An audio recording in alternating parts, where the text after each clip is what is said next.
Hi, I'm Kevin, And I'm Amanda. and we are serving up All that jam.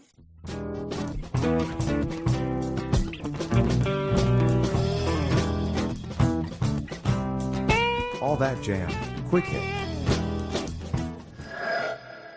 Catching up with Jared Cowen.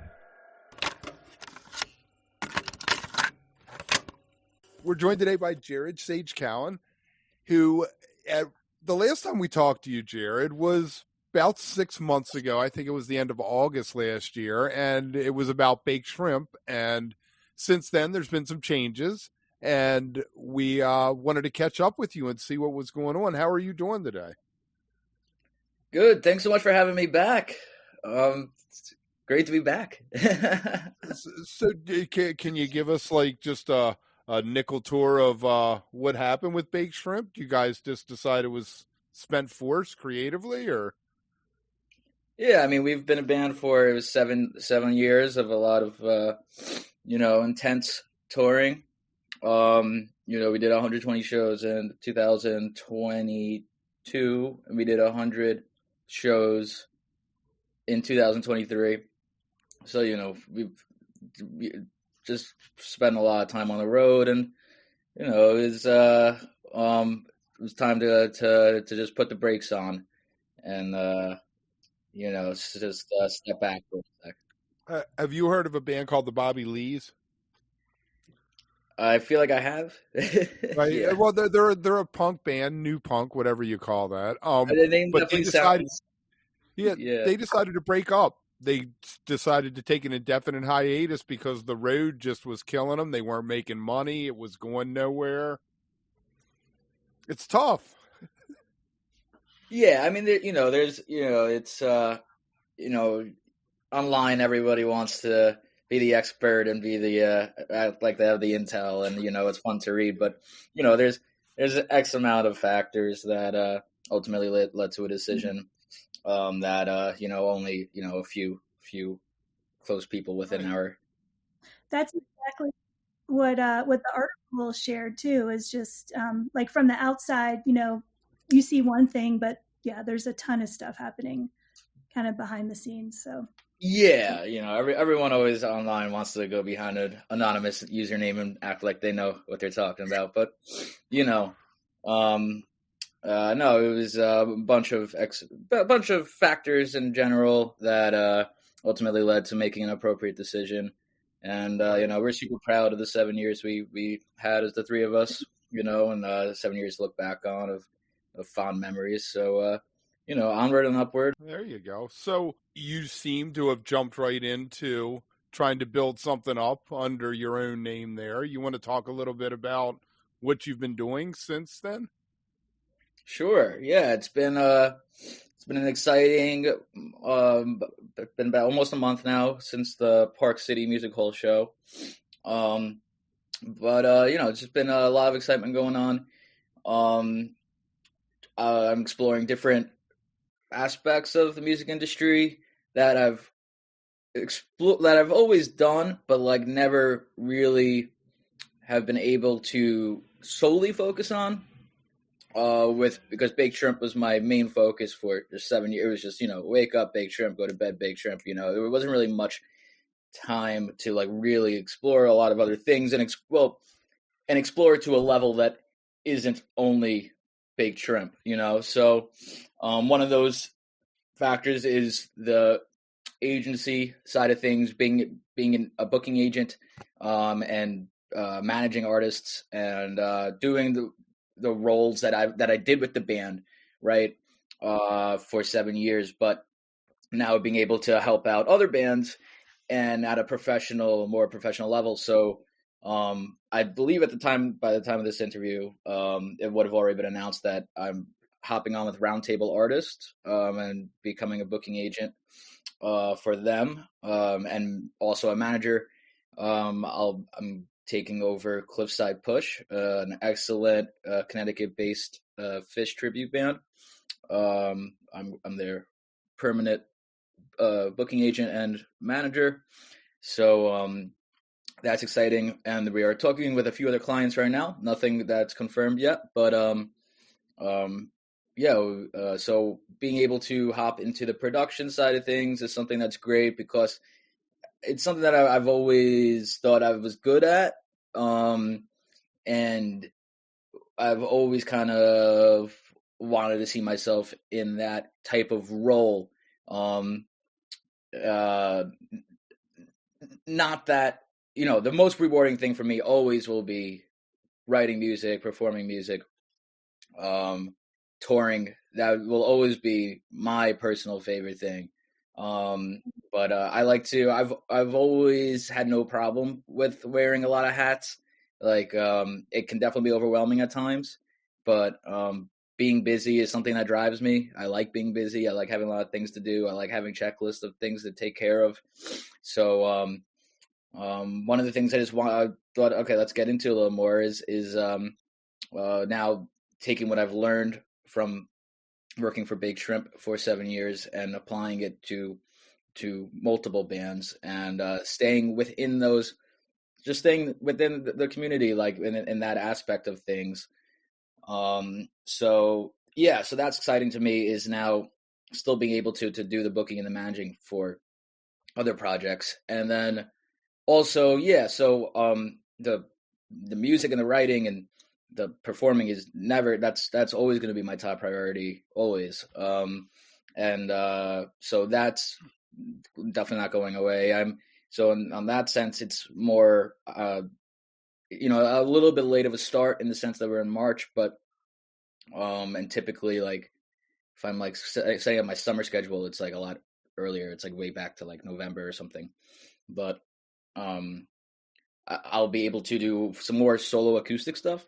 So that's, I would always do solo acoustic when, Baked Shrimp wasn't on the road for the most part. I would try to make sure I have like gigs lined up. But now seeing a more open schedule, I'll be able to tap into that side of things a little more. So I'll be able to for example, I have a residency at Bryac in Bridgeport, Connecticut. I'm going to be playing every Thursday there.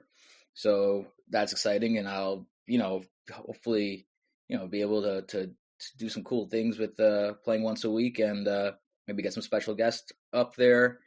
And I've just launched a website, Jared Sage Music. And just like almost seems like every day I'm able to go in there and add some more tour dates, which is great. So my solo acoustic stuff is like really looks like it's going to be great this year. It's going to be a great year for that.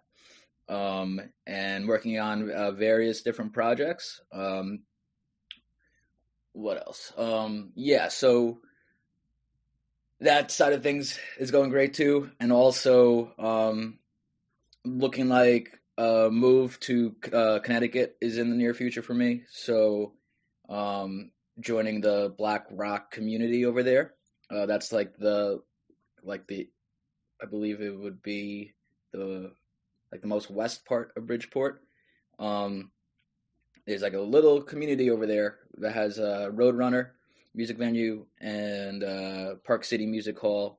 It's an excellent music scene, and Bryac also. It's all like within like a block of each other, and there's always music going on every night. So the first few times I went up there just to hang out, I was like absolutely impressed and blown away by the community they created. So I'm excited to get up there and just play a lot and join the Connecticut music scene. So that's another exciting thing that's in the works right now. Yeah. Awesome.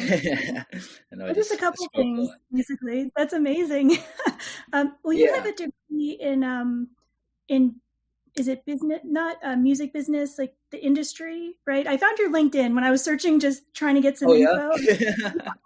And that's so I saw those different roles, and I was like, wow, this is pretty cool. What do you think all of your experience with Baked Shrimp brings you, like when you're working with other bands or thinking about doing booking stuff? Like, what have you gotten from your time with the band that you think makes you like really well suited for that kind of work? Because you've been involved in the scene for so long. Yeah, sure. So, I mean, networking.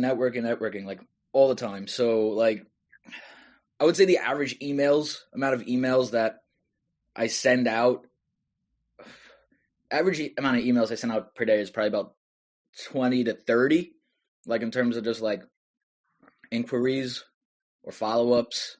So like, I probably send out about 100 emails a week, and some of them is to like completely new connections that I have like no idea who they are, and I'm just like inquiring. And then others are just like, people I've worked with for 5 to 7 years, various venues and promoters that we've played with. So being able to still, and I'm also a resource for them as well. There's plenty of people that would like, reach out to me and ask for advice on certain things or availabilities and strategies, things like that. So, being close in a music community, like the jam music, like the jam scene is a tight knit community. It's very tight knit. You should know who the jam venues are in each city, who the jam promoters are, who the jam bands are, and then know a little bit beyond that as well. Know who the funk bands are, know who the bluegrass bands are, because bluegrass has a huge impact on this community. So, and now all of a sudden too, I've been really getting into psychedelic rock, like the new psych rock kind of genre that's coming up as well. And they're kind of like the King Gizzard side of things, kind of tapping into our community, which is great. So like knowing as many people as possible in this scene is only gonna benefit you. So I'm trying to whether if it's virtual or whatever, I'm trying to meet people every day. So from sending emails on behalf of Big Shrimp, phone calls, shows, just many fans as well, just from people that were going to shows, keeping all those connections and just staying tight with them is a good way to continue down this path in the music industry. Nice. So when you're doing your solo stuff, I want to ask you if you're going to get a band together too, but we'll wait on that. When you're doing your solo stuff, you said you've been playing it before, and now you're doing it. I'm assuming that we're getting songs that weren't Baked Shrimp, maybe some of your compositions with them. What are the set lists looking like? Yeah, it really depends on. It's a good question. It really depends on what the circumstance is of the solo set. So there are solo sets I do that I treat it like I am working almost for the restaurant, right? So there's certain ones where like I'm there to play for the restaurant's clientele. Play the Tom Petty song. You got to play the Tom Petty songs, and right. So I have a few that I do. So in that case, I might like slip one original tune in, for shits and giggles. But like, I'm not gonna like sit there and pound a clientele of people who have no idea who I am with original music, who's just trying to like, enjoy their salmon, So it depends. But I don't really refer to that stuff more as like solo stuff. That's more like, paying the bill. Yeah. But for the most part, but there's plenty of occasions and shows where I see Big Shrimp people or Big Shrimp fans come out, and that's why I'm hoping this Bryac Black Rock residency is a little more more curated performance for each show, so in that case, yeah, I'll still play. Plenty of cover songs. And try and give a lot of that, because again, it's not as like, it's not a Big Shrimp show, right? It's still a solo acoustic show, but I will, Yeah, there will be plenty of Baked Shrimp material played. And also there's material off. I have 2 solo albums out that were kind of just like um kind of like glorified demos, to be honest. I mean, it's all just, I just mix it all. I put drum samples on them, like, and then I play the keyboards and stuff. But I have 2 of those albums out, and some of that material was never played with Baked Shrimp. I've had a few side projects in like college and things like that has material out that I also haven't played with Baked Shrimp. So I'll try and touch on that a little bit. But yeah, a lot of my original material ended up at the band. So yeah, I try to. I'm gonna try to change it up as much as I can for. Weren't you in a punk band? Didn't you tell me that? A punk band. I don't know. I might be mixing. I was in up. a lot of power trios, so I mean, including Baked Shrimp power trio. I was in another band called Bad Gouda. We were a power trio, and another band called Winupawuk, also a power trio. And so with that comes punk music sometimes, but like I wouldn't say I was ever in a band where it's just like straight up, right?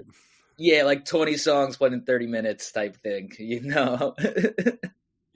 can listen to Minor Threat's whole discography in less time than the Chalk Dust Torture from Mexico Fish did. Oh, yeah? Is that a real thing? That's a stat. That's an awesome stat. But you have lots of, I mean, obviously you had the solo albums there. What do you envision would you want to get a band together, I guess maybe is the question again. Yeah, no, there's things in the works that are being worked on. By the time I don't think I can't really go too much into it. We'll talk later about that. There are things in the works, but I will say I'm going to be doing a birthday show at Roadrunner, which is one of like those 3 venues over in Black Rock. On April 26th, and it's going to be two sets, 2 different bands. So that should be fun. So looking forward to that show. That's gonna be a good time. Also, what's cool? Oh, sorry. No, go ahead. I was just gonna say, in June, I'm gonna be going out to Ohio Dream Fest in Ansonia, Ohio. They're having me out as an artist at large, and there's a lot of cool, great acts on that lineup. A lot of them are have been friends for years, so it's gonna be fun getting to hop in on a bunch of their material and play with a bunch of great musicians out there. We did that festival I think 2 years ago. It was a really good time.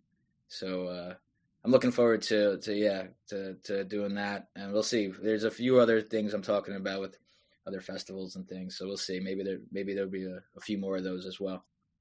But sorry, Amanda, go ahead. That's okay. Actually, you kind of got into what I was wondering about, which is the festival thing, because I feel like I saw somewhere you've had experience too on the back end of festival management or promotion or something. Is that right? Yeah. So we had our festival LonCon. We tried to pull it off 2 times. We were only successful the first time, unfortunately. So that was the one that we did was at Arrowhead Ranch in Parksville, New York, 2021. Festivals never go as planned. They don't. The first night was a washout. We were in the middle of the Baked Shrimp set, and just look to my right, and like one of the owners of the festival is like giving me the storm's coming. Gotta shut it off. Gotta shut it off. Storm's coming. Like within like I was just like, sorry guys, we'll be right back. Within like, oh man, like within 45 seconds, it was just buckets, and lightning and just mayhem. So we weren't able to get back on. We also had Aqueous scheduled for that night, and they weren't able to play, unfortunately. But the next night was great. It was a full day. It looked like it was going to rain all day, and it never did. But yeah, I was involved heavily in the promotion side of things, assisting with the talent buying, marketing, site visits, coordinating like various calls for us, and basically everything but the catering. Yeah. Yeah, Everything well, I mean, I I wouldn't say I did everything. I was definitely not, we had a promoter. I was not the promoter, so we worked with Elm 3 Productions. So it was definitely I definitely helped get the groundwork started and arranged all the initial meetings and ideas for what we were trying to pull off. With just kind of just laid the groundwork, and then brought in a promoter to help us make the dream come true. Yeah, and you never know. You never know if you could see that come back again. So Right. Never know. All right, I got one more thing for you, and then we'll let you get back to sending your emails. What is involved with an artist at large? Do you reach out to the bands before and say, hey, let's do this song? Or do you just show up on the side of the stage, plug in, and say, what you got, guys? It could be both. It could totally be both. This is coming from, I guess, both sides of things. Also, like, we've had artists at large sit in with us. I usually it depends for me personally if I'm on the other side of things.